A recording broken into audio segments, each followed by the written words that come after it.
नमस्कार साथियों, career point के यूट्यूब चैनल पे आप सभी का स्वागत है। साथियों, आज की जो हमने टेस्ट सीरीज़ आपके लिए बनाई हुई है वो जनरल स्टडीज़ का मॉक टेस्ट सीरीज़ है। आज से हम आपके लिए मॉक टेस्ट सीरीज़ की श्रृंखला शुरू कर रहे हैं। इसमें 30 क्वेश्चंस की सेट है और इन 30 क्वेश्चन में आपको हिस्ट्री, ज्योग्राफी, पॉलिटी, इकोनॉमिक्स सबसे संबंधित प्रश्न हैं जो कि आपको आगामी परीक्षाओं UPSSC, UPPSC या फिर BEO या टेट के एग्ज़ामों के लिए अति महत्वपूर्ण सीरीज़ है। तो मैं चाहूँगा कि आप सभी शुरू से लेकर अंत तक इस वीडियो सीरीज़ में बने रहें और जितने भी क्वेश्चन आते हैं उन क्वेश्चंस को नोट भी करते रहें और साथ के साथ इस वीडियो को देखते भी रहें। तो जितने भी साथी अभी आज हमारे इस चैनल से जुड़ रहे हैं वो हमारे चैनल को सबसे पहले सब्सक्राइब कर दें, जिससे आपको हमारे आगामी जितनी भी वीडियो हैं उनकी नोटिफिकेशन समय से मिलती रहे। ठीक है, तो आप आज के टेस्ट के लिए तैयार हैं? तो ये रहा आज का आपके लिए पहला प्रश्न।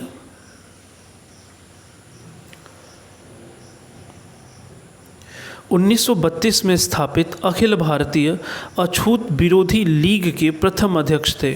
आपके विकल्प हैं BR अम्बेडकर, अमृतलाल ठक्कर, GD बिरला या फिर MK गांधी। क्वेश्चन आप एक बार दोबारा सुन लें। 1932 में स्थापित अखिल भारतीय अछूत विरोधी लीग के प्रथम अध्यक्ष कौन थे?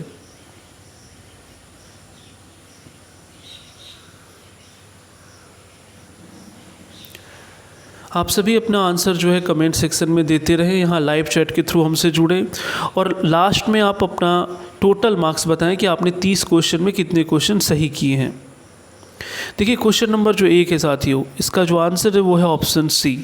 आप देख सकते हैं कि 1932 में स्थापित अखिल भारतीय अछूत विरोधी लीग के प्रथम अध्यक्ष GD बिरला थे। नेक्स्ट क्वेश्चन देख सकते हैं, क्वेश्चन नंबर जो 2 है आज का वो है जयप्रकाश नारायण किस पार्टी से जुड़े थे? आपके जो विकल्प हैं वो है कांग्रेस पार्टी, B ऑप्शन है कम्युनिस्ट पार्टी, C ऑप्शन है कांग्रेस सोशलिस्ट पार्टी या फिर D ऑप्शन है किसान सभा। आप ध्यान रखेंगे कि ये जो क्वेश्चंस के जो सेट मैंने आपके लिए बनाए हुए हैं ये विगत दिनों जो भी आयोग में पूछे गए क्वेश्चन हैं उन्हीं का ये सेट है। क्वेश्चन है कि जयप्रकाश नारायण किस पार्टी से जुड़े हुए थे?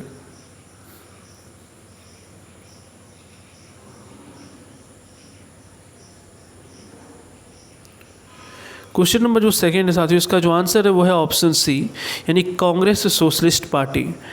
आप देख सकते हैं कि जो जयप्रकाश नारायण थे वो कांग्रेस सोशलिस्ट पार्टी से जुड़े थे। नेक्स्ट क्वेश्चन की तरफ बढ़ते हैं। श्री नरसिंह नारायण क्या थे? आपके विकल्प हैं समाजवादी, राष्ट्रवादी, अंतर्राष्ट्रवादी या फिर साम्यवादी। विकल्पों पे आप विचार करेंगे और इसके बाद अपने आंसर को बताएं। श्री नरसिंह नारायण क्या थे या किस क्षेत्र से संबंधित थे?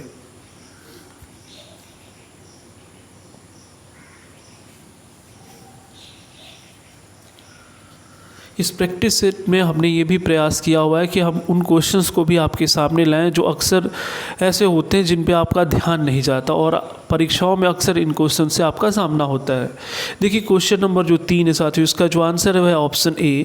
जो श्री नरसिंह नारायण थे वो एक समाजवादी थे जो कि बिहार के सोशलिस्ट पार्टी से जुड़े हुए थे। नेक्स्ट क्वेश्चन है, क्वेश्चन नंबर जो 4 है, आप उसे देख सकते हैं। द्वितीय विश्व युद्ध के समय ब्रिटेन का प्रधानमंत्री कौन था? द्वितीय विश्व युद्ध के समय ब्रिटेन का प्रधानमंत्री कौन था? आपके विकल्प हैं क्लीमेंट एटली, एंथोनी ईडेन, विंस्टन चर्चिल या फिर हेराल्ड विल्सन।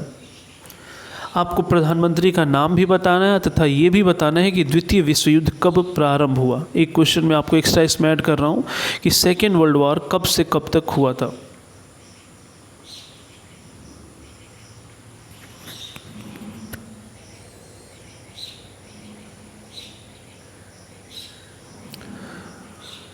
देखिए, जो द्वितीय विश्व युद्ध हुआ साथियों उस समय जो ब्रिटेन के प्रधानमंत्री थे वो थे ऑप्शन C है इसमें विंस्टन चर्चिल।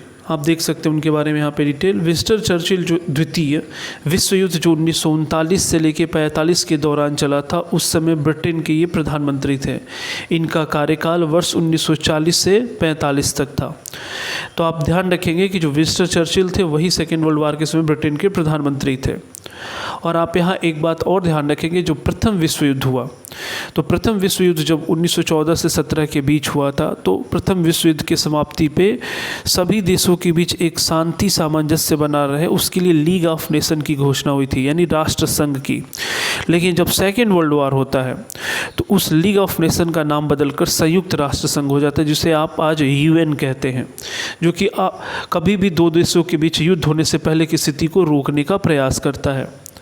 बढ़ते हैं नेक्स्ट क्वेश्चन की तरफ। क्वेश्चन नंबर 5 आप देख सकते हैं, वह कौन सी तिथि थी जब मुस्लिम लीग ने पाकिस्तान दिवस मनाया था? आपके विकल्प हैं 25 अप्रैल 1920, 5 फरवरी 1922 या 14 फरवरी 1942 या फिर 23 मार्च 1943। आपने बताना है कि मुस्लिम लीग ने पाकिस्तान दिवस कब मनाया था।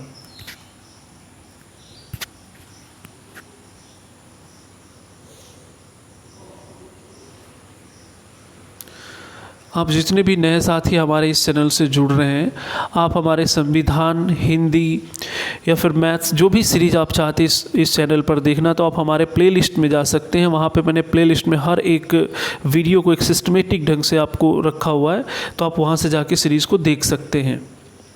देखिए साथियों, जो क्वेश्चन नंबर 5 है, इसका जो आंसर है वो है ऑप्शन डी, 23 मार्च 1943। 23 मार्च 1943 को मुस्लिम लीग ने पाकिस्तान दिवस मनाया था। नेक्स्ट क्वेश्चन की तरफ बढ़ते, क्वेश्चन नंबर जो 6 है, आप देख सकते हैं, निम्नलिखित में से किसने गांधी जी के आंदोलन को राजनीतिक फिरौती कहा?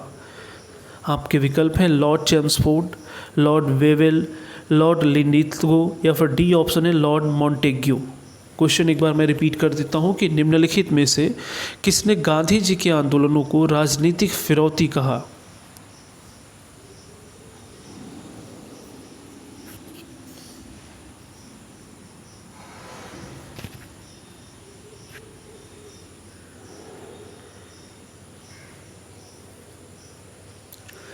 क्वेश्चन नंबर जो 6 है, इसका जो आंसर है वह है option C, Lord Linlithgow. Lord Linlithgow ने गांधी जी के आंदोलन को राजनीतिक फिरौती कहा। उनका ये मानना था कि ये आंदोलन नहीं करते बल्कि एक सौदेबाजी का क्रम है, जिसको लॉर्ड लिनलिथगो ने कहा था। ठीक है, इस चीज़ को ध्यान रखिएगा। क्वेश्चन नंबर 7 की तरफ बढ़ते हैं। भारत छोड़ो आंदोलन का प्रस्ताव बम्बई के किस मैदान में पारित किया गया था? आपके विकल्प है मैरीन ड्राइव मैदान, काला घोड़ा मैदान, चैम्बूर मैदान या फिर ग्वालियर टैंक। ये काफ़ी महत्वपूर्ण क्वेश्चन है जो कि आपको जानना ही चाहिए। देखिए क्वेश्चन 7,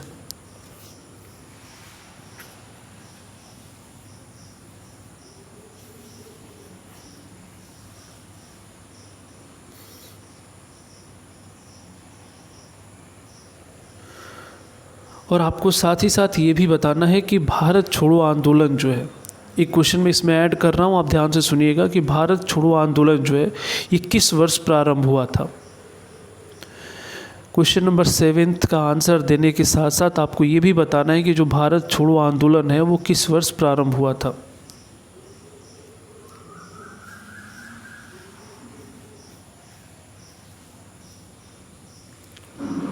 देखिए क्वेश्चन नंबर जो 7 है साथियों, इसका आंसर है ऑप्शन डी, ग्वालियर टैंक मैदान। जो बम्बई में स्थित ग्वालियर टैंक मैदान था, वहीं से भारत छोड़ो आंदोलन की शुरुआत हुई थी या वहाँ से प्रस्ताव पारित किया गया था। और ये ध्यान रखेंगे, जो क्विट इंडिया मूवमेंट जिसे भारत छोड़ो आंदोलन कहा जाता है, ये 1942 यानी 1942 में प्रारंभ हुआ। कहा जाता है कि इस आंदोलन की शुरुआत होते ही जितने भी महत्वपूर्ण नेता थे भारतीय राजनीति में, उन सभी को अंग्रेजों ने गिरफ्तार कर अलग अलग जेलों में बंद कर दिया था। तो इस दौरान जो पूरी जनता थी उसने खुद इसका कार्यभार संभाला और इस आंदोलन को आगे बढ़ाया। अतः इसी कारण जो भारत छोड़ो आंदोलन है, इसे स्वतः स्फूर्त आंदोलन भी कहा जाता है, यानी यह खुद से संचालित आंदोलन था, अब इसे किसी नेतृत्व की जरूरत नहीं थी। और इस आंदोलन के दौरान ही महात्मा गांधी ने करो या मरो का नारा भी दिया था। तो उम्मीद है कि आप इसके एक्सप्लेन को समझ पाए होंगे। बढ़ते हम अपने नेक्स्ट क्वेश्चन की तरफ। क्वेश्चन नंबर 8 आप देख सकते हैं, निम्नलिखित में कौन सा नाम सामान्यतः साड़ी के लिए प्रयुक्त नहीं होता है? आपके विकल्प हैं चंदेरी, मुरादाबादी, बनारसी या फिर कांजीवरम। अगर आप विकल्पों पे विचार करें तो निश्चित तौर पे आप इस क्वेश्चन का आंसर दे सकते हैं।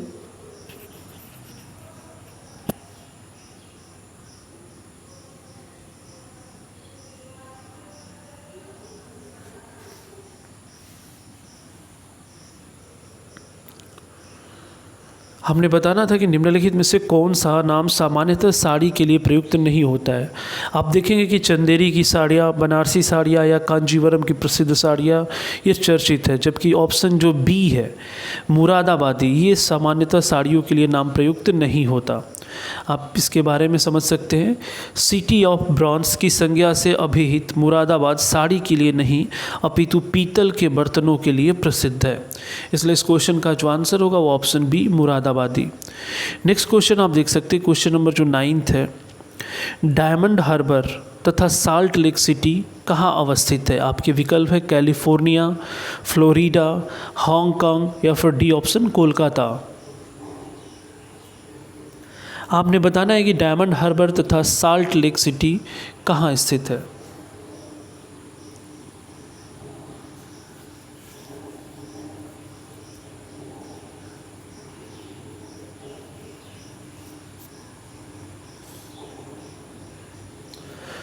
जितने भी स्टूडेंट इस समय हमारे इस वीडियो को देख रहे हैं वो ज़रूर कमेंट सेक्शन में आए, यहाँ आंसर करें, जिससे हमें ये भी पता चलता है कि हाँ कितने लोग इस सेक्शन में भाग ले रहे हैं। देखिए क्वेश्चन नंबर जो 9 है साथियों, उसका जो आंसर है वो है ऑप्शन डी कोलकाता। डायमंड हार्बर तथा साल्ट लेक सिटी कोलकाता में स्थित है। नेक्स्ट क्वेश्चन देख सकते हैं, क्वेश्चन नंबर जो 10 है ज्योग्राफी से संबंधित है। महाविस्फोट सिद्धांत किससे संबंधित है? महाविस्फोट सिद्धांत किससे संबंधित है? इसे बिग बैंग थ्योरी भी कहा जाता है। आपके विकल्प है महाद्वीपीय विस्थापन, ब्रह्मांड की उत्पत्ति, हिमालय की उत्पत्ति या फिर उपरोक्त में से कोई नहीं। आपने बताना है कि महाविस्फोट सिद्धांत किस क्षेत्र से संबंधित है।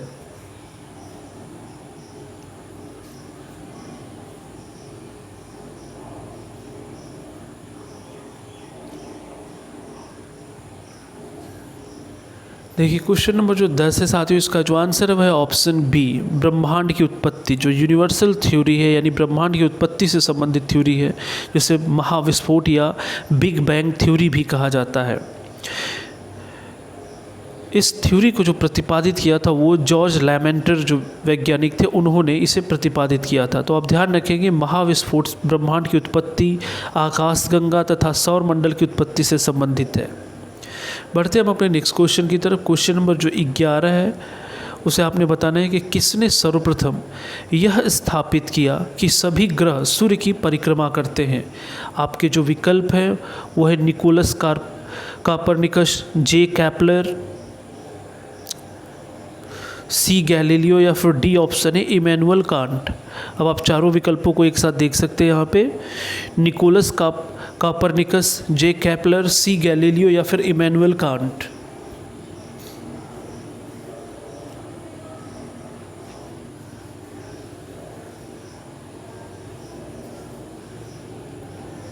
बिल्कुल, देखिए क्वेश्चन नंबर जो 11 है साथियों, इसका जो आंसर है वो है आपका ऑप्शन ए।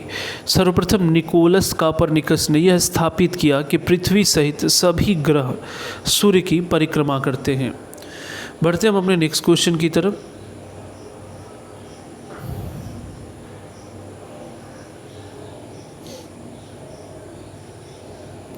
क्वेश्चन नंबर 12 आप देख सकते हैं, ये काफ़ी इंपॉर्टेंट क्वेश्चन है, इसे ध्यान से आप सॉल्व करेंगे।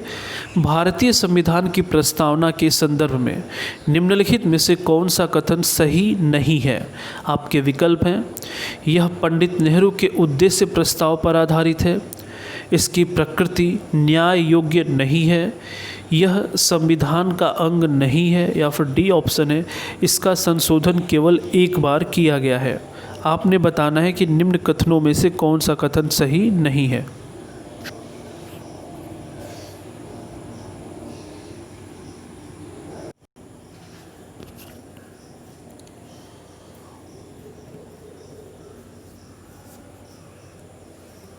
भारतीय संविधान की जो प्रस्तावना है वो इसके सबसे महत्वपूर्ण हिस्से के रूप में माना जाता है, इसे आप ध्यान रखेंगे। तो देखिए जो इसमें विकल्प दिए गए हैं कि यह पंडित नेहरू के उद्देश्य प्रस्ताव पर आधारित है, ये बात बिल्कुल सही है।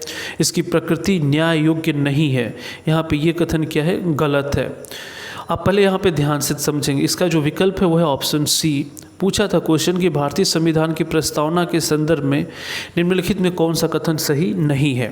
तो इसका होगा ऑप्शन सी, यह संविधान का अंग नहीं है। यहाँ पे देखिए इसके एक्सप्लेन को, कथन सी गलत है क्योंकि प्रस्तावना को भारतीय संविधान का अंग माना गया है। उच्चतम न्यायालय ने बेरुबाड़ी संघ मामले 1960 में अपने द्वारा दिए गए निर्णय को अस्वीकार कर केशवानंद भारती बनाम केरल राज्य 1973 में व्यवस्था दी कि प्रस्तावना संविधान का अंग है। तो आप ध्यान रखेंगे संविधान का अंग माना गया है, क्योंकि यहाँ पे इससे संबंधित जो संशोधन है केवल एक बार किया गया, ऐसा आपके बारे में आप समझ सकते हैं, क्योंकि यहाँ पे पूछा है कि कौन सा सही नहीं है, तो वो है ऑप्शन सी। इसने बोला कि संविधान का अंग नहीं है, जबकि कोर्ट सुप्रीम कोर्ट ने ये माना कि नहीं ये संविधान का अंग है। लेकिन इसके मूल ढांचे में, संविधान के मूल ढांचे में जो प्रस्तावना में स्थित है उसे आप बदल नहीं सकते। ठीक है, बढ़ते हम अपने नेक्स्ट क्वेश्चन की तरफ। क्वेश्चन नंबर जो 13 है उसे आप देख सकते हैं। सौर मंडल में क्षुद्र ग्रह छोटे खगोलीय पिंड है, ये निम्न ग्रहों के मध्य पाए जाते हैं। आपको बताना है कि जो एस्टेरॉयड या क्षुद्र ग्रह होते हैं वो किन दो ग्रहों के मध्य पाए जाते हैं। आपके विकल्प है बुध और शुक्र, मंगल ग्रह और बृहस्पति, बृहस्पति और शनि, या फिर डी ऑप्शन है वरुण और शनि।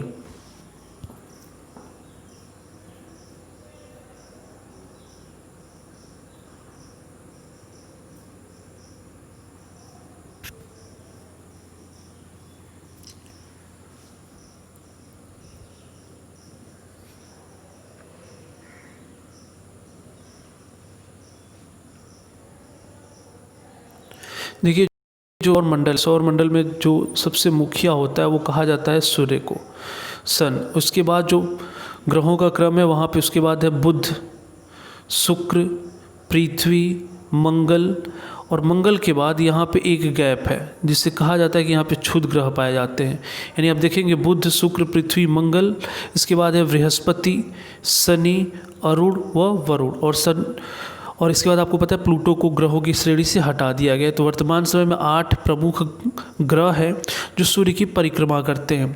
तो आप ध्यान रखिए जो मंगल है और यहाँ पे जो बृहस्पति है, इन दोनों के बीच छोटे छोटे पिंड हैं जो यहाँ तैरते रहते हैं, इन्हें ही हम क्षुद्र ग्रह कहते हैं।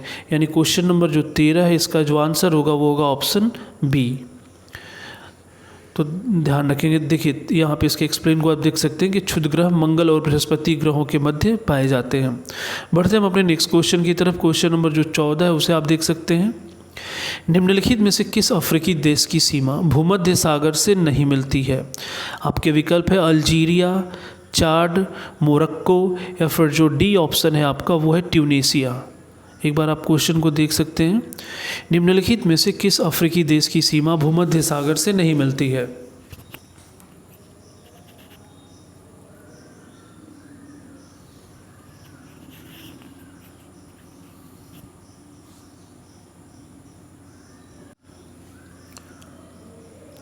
देखिए यहाँ क्वेश्चन नंबर जो 14 साथियों उसका जो आंसर है वो है ऑप्शन बी।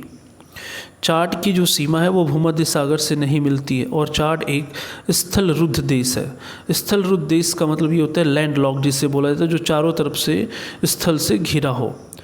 नेक्स्ट क्वेश्चन आप देख सकते हैं। क्वेश्चन नंबर जो 15 है। बैसिलस यूरेनजियनिस का उपयोग होता है। आपके विकल्प हैं जैविक खाद, जैविक कीटनाशक, रासायनिक खाद, या फिर रासायनिक कीटनाशक। आप क्वेश्चन को एक बार दोबारा सुन लें। बैसिलस यूरेनजियनिसान का उपयोग होता है। ये चारों विकल्पों में से आपने बताना है कि किसके लिए उपयोग होता है।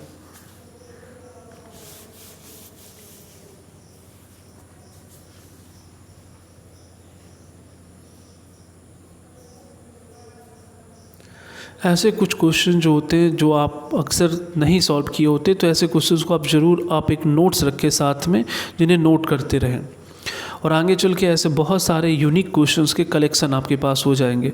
देखिए क्वेश्चन नंबर जो 15 साथियों इसका जो आंसर है ऑप्शन बी, जैविक कीटनाशक। देखेंगे ठीक है, इसका जैविक कीटनाशक के रूप में उपयोग किया जाता है। नेक्स्ट क्वेश्चन आप देख सकते हैं। आपने बताना है कि निम्नलिखित युग्मों में से कौन सा सुमेलित नहीं है। आपके जो विकल्प हैं, पहला है कोशिका का नियंत्रण केंद्रक के द्वारा, प्राकृतिक rubber, poly isoprene, cryolite aluminium का अयस्क, या फिर डी है रोगाणुरोधक फिनाल्फ्थलीन, ठीक है। आप डी ऑप्शन देख सकते हैं, रोगाणु रोधक जो है फिनाल्फ्थलीन जो लिखा गया है, तो आपने बताना है कि इन निम्न में से कौन सा सुमेलित नहीं है।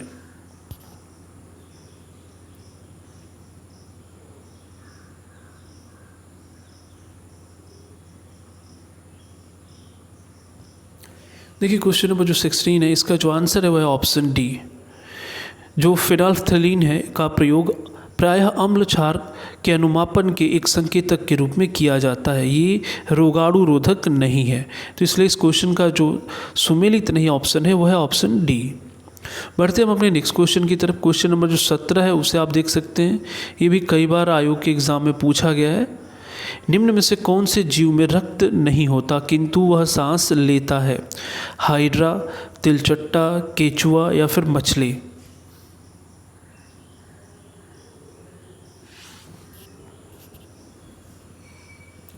आपने बताना है कि निम्न में से कौन सा वो जीव है जिसमें रक्त नहीं होता किंतु सांस लेता है।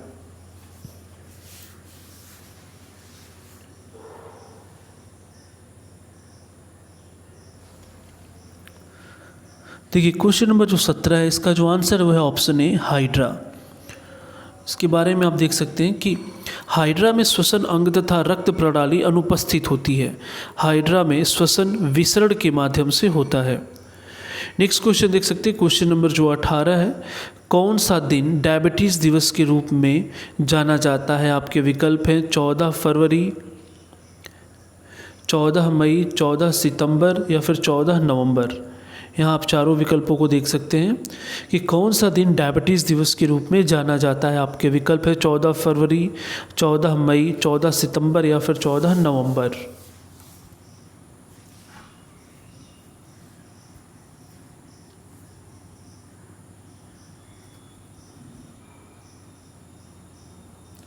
दिवस या तिथि से संबंधित एक प्रश्न जरूर आजकल के एग्ज़ामों में पूछे जा रहे हैं, क्योंकि ये फैक्ट बेस्ड होते हैं।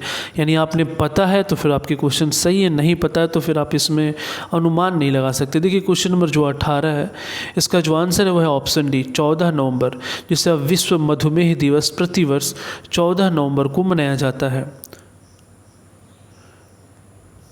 नेक्स्ट क्वेश्चन आप देख सकते हैं, क्वेश्चन नंबर जो 19 है, बायोचिप में क्या होता है? आपके विकल्प हैं आरएनए, डीएनए, आरएनए तथा डीएनए या फिर डी ऑप्शन है आरएनए, डीएनए तथा प्रोटीन।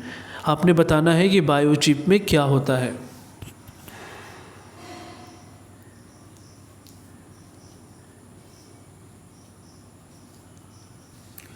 ध्यान रखेंगे जो आज की टेस्ट सीरीज है, जो प्रैक्टिस सेट नंबर 1 है, इसमें 30 क्वेश्चंस की सीरीज है। देखिए जो बायोचिप क्वेश्चन है, क्वेश्चन नंबर 19 का जो आंसर है वो है ऑप्शन डी। बायोचिप में आरएनए, डीएनए तथा प्रोटीन तीनों होते हैं। बढ़ते हैं नेक्स्ट क्वेश्चन की तरफ। क्वेश्चन नंबर जो 20 है उसे आप देख सकते हैं, निम्नलिखित में कौन परजीवी पादप है? आपके विकल्प हैं बकव्हीट, मैकेरोनी व्हीट, गोल्डन राइस या फिर ट्री। आपने बताना है कि कौन इसमें परजीवी पादप है।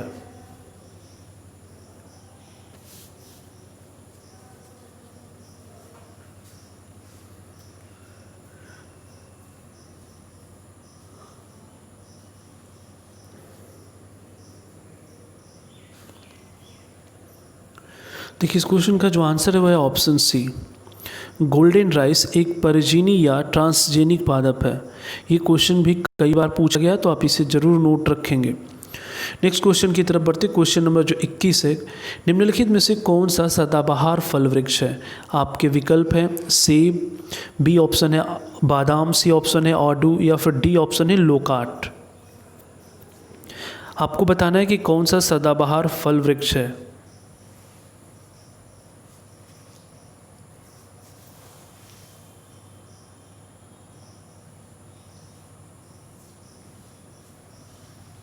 आजकल के पेपरों में आप ध्यान रखेंगे कि पर्यावरण, कृषि प्रौद्योगिकी से संबंधित क्षेत्र के क्वेश्चंस को भी ज़्यादा पूछा जा रहा है, तो आप इसे भी इग्नोर कर नहीं चल सकते। देखिए क्वेश्चन नंबर जो 21 है, इसका जो ऑप्शन है वो है ऑप्शन डी, लोकाट। आप इसके बारे में थोड़ा समझ सकते हैं। लोकाट एक सदाबहार फल वृक्ष है जो जापान में लोकाट का अत्यधिक उत्पादन होता है। नेक्स्ट क्वेश्चन की तरफ बढ़ते हैं। क्वेश्चन नंबर जो 22 है, आप देख सकते हैं समान कार्य के लिए समान वेतन किस प्रकार का अधिकार है? ध्यान रखें, समान कार्य के लिए समान वेतन किस प्रकार का अधिकार है? आपके विकल्प जो हैं मौलिक अधिकार, आर्थिक अधिकार, मौलिक कर्तव्य है या फिर राज्य के नीति निर्देशक सिद्धांत का अंग है। आप इन चारों विकल्पों पर विचार करें क्योंकि ये संविधान का बहुत ही बेहतर क्वेश्चन है।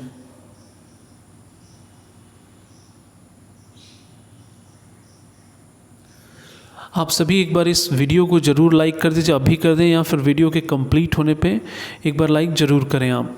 देखिए क्वेश्चन नंबर जो 22 है साथियों, ये जो है ऑप्शन डी, राज्य के नीति निर्देशक तत्व। आप इसके बारे में यहाँ देख सकते हैं अनुच्छेद 39 क यानी 39A समान न्याय और निःशुल्क विधिक सहायता, समान कार्य के लिए समान वेतन की व्यवस्था इसी में है।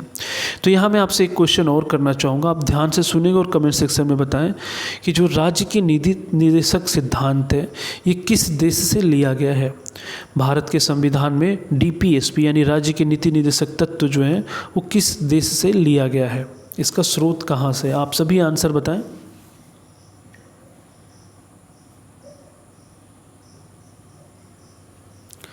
जल्दी जल्दी से सभी आंसर बताते रहें कि ये स्रोत जो है कहाँ से लिया गया है। बिल्कुल, क्वेश्चन नंबर जो 22 है इसका तो आंसर आप देख ही चुके हैं और मैंने आपसे पूछा था कि किस देश से राज्य के नीति निर्देशक सिद्धांत को लिया गया है, तो वो है आयरलैंड। ठीक है, बढ़ते हैं नेक्स्ट क्वेश्चन की तरफ। क्वेश्चन नंबर जो 23 है, निम्न में से किस एक की अध्यक्षता ऐसे व्यक्ति द्वारा होती है जो कि उसका सदस्य नहीं होता? इस क्वेश्चन को हम लोग पहले भी हल कर चुके हैं, एक बार ध्यान से सुनेंगे। निम्न में से किस एक की अध्यक्षता ऐसे व्यक्ति द्वारा होती है जो कि उसका सदस्य नहीं होता? आपके विकल्प है विधानसभा, लोकसभा, राज्यसभा या फिर मंत्रिपरिषद।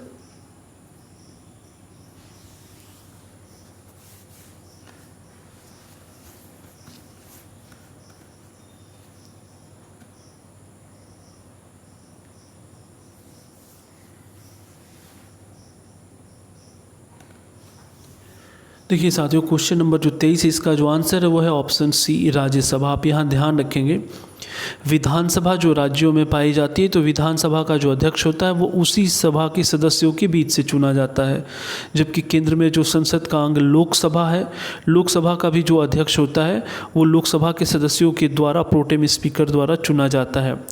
जबकि राज्यसभा जो है, राज्यसभा का जो पदेन सभापति होता है वो उनके सदस्यों से के बीच से नहीं होता बल्कि भारत का उपराष्ट्रपति होता है। और मंत्रिपरिषद ऑप्शन से इसमें कोई मतलब नहीं, ये गलत है। इसलिए क्वेश्चन नंबर जो 23 है उसका जो आंसर है वो है ऑप्शन सी। नेक्स्ट क्वेश्चन की तरफ बढ़ते। क्वेश्चन नंबर जो 24 है ये एक फैक्चुअल क्वेश्चन है। एगमार्क एक्ट भारत में कब लागू किया गया? आपके विकल्प हैं 1937, 1952, 1957 या फिर 1965। आपको बताना है कि एगमार्क एक्ट भारत में कब लागू।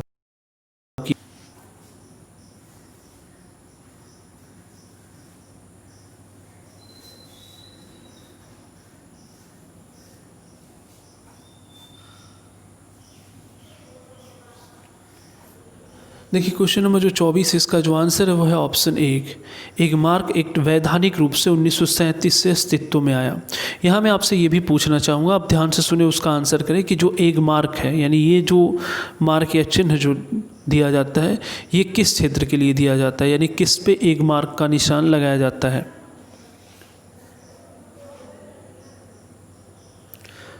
आप सभी कमेंट सेक्शन में बता सकते हैं कि एगमार्क जो है वो किससे संबंधित है।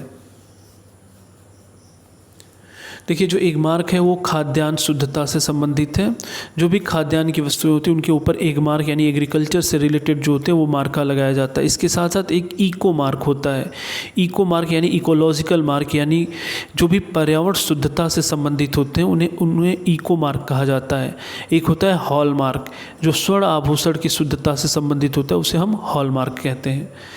ठीक है, बढ़ते हैं अपने नेक्स्ट क्वेश्चन की तरफ। क्वेश्चन नंबर जो 25 है उसे आप देख सकते हैं। गूगामल राष्ट्रीय उद्यान कहाँ स्थित है? आपके विकल्प है नागालैंड, कर्नाटक, महाराष्ट्र या फिर डी ऑप्शन आप देख सकते हैं मणिपुर। आपको बताना है कि गूगामल राष्ट्रीय उद्यान कहाँ स्थित है।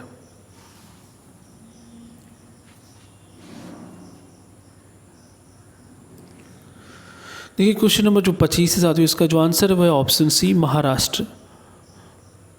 गूगामल राष्ट्रीय उद्यान जो है वो महाराष्ट्र में स्थित है। ये फैक्चुअल क्वेश्चन है, बस इसे आप याद रखेंगे। क्वेश्चन नंबर 26 की तरफ बढ़ते हैं। देखिए निम्नलिखित औद्योगिक कस्बों में छोटा नागपुर पठार पर स्थित है। आपको बताना है इनमें से कौन सा स्थान छोटा नागपुर पठार पर स्थित है। आपके विकल्प हैं भिलाई, रांची, आसनसोल या फिर दुर्गापुर।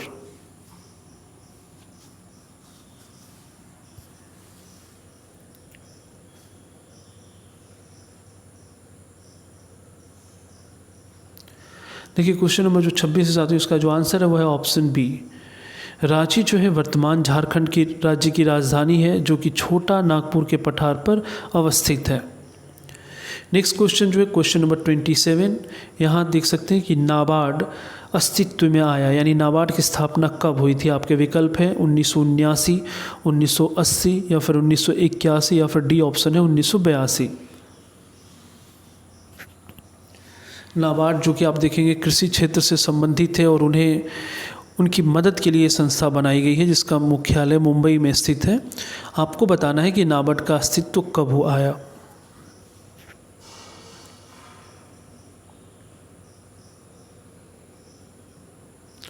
देखिए क्वेश्चन नंबर जो 27 है साथियों, इसका जो आंसर है वह है ऑप्शन डी, 1982। इसकी जो स्थापना है वो जुलाई 1982 में हुई थी। बढ़ते हैं नेक्स्ट क्वेश्चन की तरफ। क्वेश्चन नंबर जो 28 है, इसे आप देख सकते हैं। निम्नलिखित में से कौन भारत के शेयर बाजार के कार्य को नियंत्रित करता है। आपके विकल्प है फेमा, सेबी, सिडबी या फिर उपरोक्त में से कोई नहीं।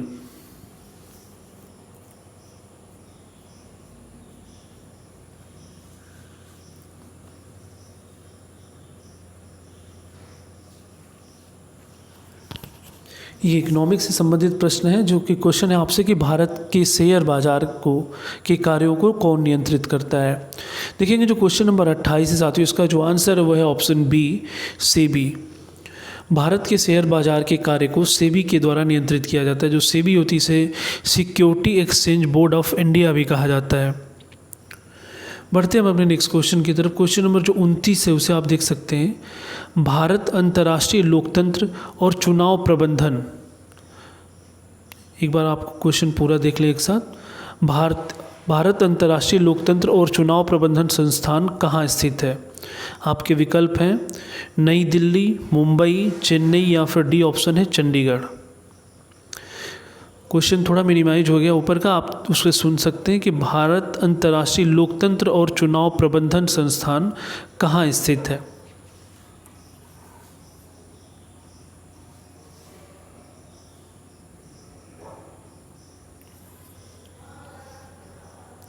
बिल्कुल, देखिए क्वेश्चन नंबर जो 29 है साथियों, इसका जो आंसर है वो है ऑप्शन ए, नई दिल्ली। भारत अंतर्राष्ट्रीय लोकतंत्र और चुनाव प्रबंधन संस्थान नई दिल्ली में स्थित है। इसकी स्थापना चुनाव आयोग ने जून 2011 में की थी। आज के टेस्ट सीरीज का जो प्रैक्टिस सेट 1 यानी मॉक टेस्ट है, उसका जो लास्ट क्वेश्चन है आपके लिए ये रहा। कृषि मूल्य आयोग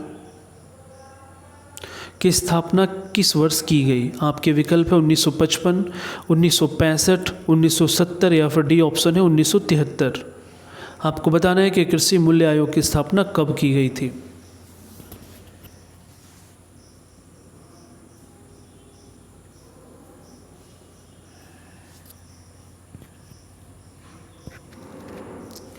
देखिए क्वेश्चन नंबर जो 30 है साथियों, इसका जो आंसर है वह है ऑप्शन बी, 1965।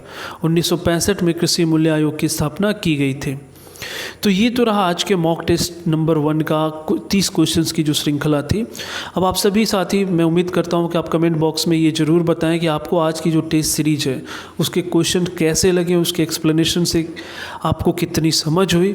तो आप निश्चित तौर पे, हमें उम्मीद है कि आपको ये हमारा सेक्शन काफ़ी अच्छा लगा होगा और कई नए क्वेश्चन से आपका सामना भी हुआ है। तो मैं उम्मीद करता हूँ कि जितने भी इसमें इंपॉर्टेंट क्वेश्चन आपको लग रहे हैं या 30 क्वेश्चन को आप ज़रूर एक बार नोट्स नोट्स बना लें इसका, क्योंकि आगे आने वाले जो भी एग्ज़ाम होंगे, क्योंकि आयोग के जितने भी क्वेश्चन विगत वर्षों में पूछे गए होते हैं वो आमतौर पे आने वाले परीक्षाओं में भी पूछे जाते हैं। तो आप इन्हें नोट करते चलें और आपके पास बेहतर एक टेस्ट सीरीज़ तैयार हो जाएगी। और साथ में चलते चलते मैं ये भी चाहूँगा कि आज की टेस्ट सीरीज़ जो 30 महत्वपूर्ण क्वेश्चन थे उसमें आपके कितने क्वेश्चन सही हुए हैं वो कमेंट सेक्शन में आप ज़रूर बताएं। और जितने भी नए साथी हमारे इस चैनल से जुड़े हैं वो हमारे चैनल को सब्सक्राइब भी कर दें, तथा साथ ही साथ आप हमें टेलीग्राम चैनल पे भी ज्वाइन कर सकते हैं। ठीक है साथियों, तो ये आज की टेस्ट सीरीज़ जो थी आज समाप्त होती है। हम अगले दिन एक नए टेस्ट सीरीज़ के साथ, महत्वपूर्ण क्वेश्चंस की सीरीज़ के साथ, नए क्वेश्चंस के साथ आपसे दोबारा मिलेंगे। तब तक के लिए धन्यवाद। जय हिंद।